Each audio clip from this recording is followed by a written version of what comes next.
sabahım, sönmeyen güneşim, ulduzum, ayım. Gurur duyuram ben Azerbaycanım, gurur duyuram ben Azerbaycanım.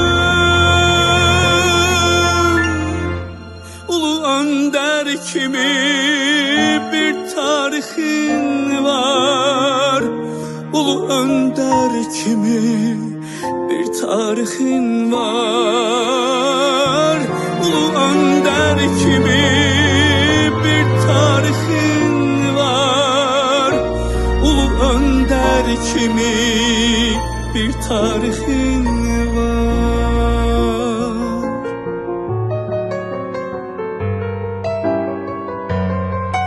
Yüreğinde vətən, dilinde vətən, vətənini öz canından çok seven,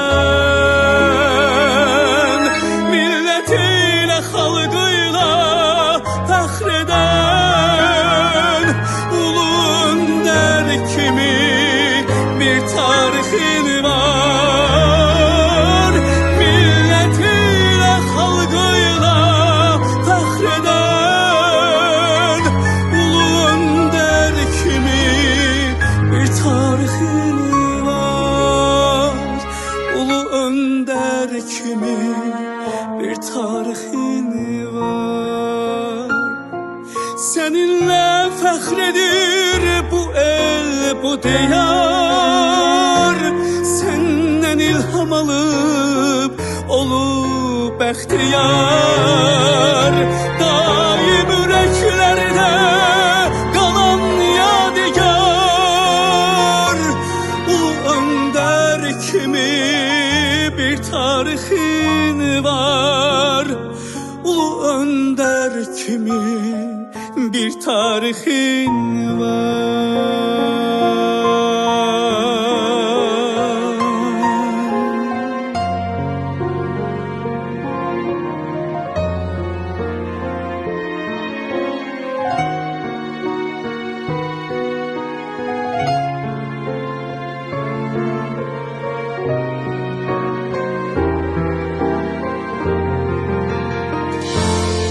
Kartal kimi zirvelerden güc alan, yüreklerde, yaddaşlarda yaşayan,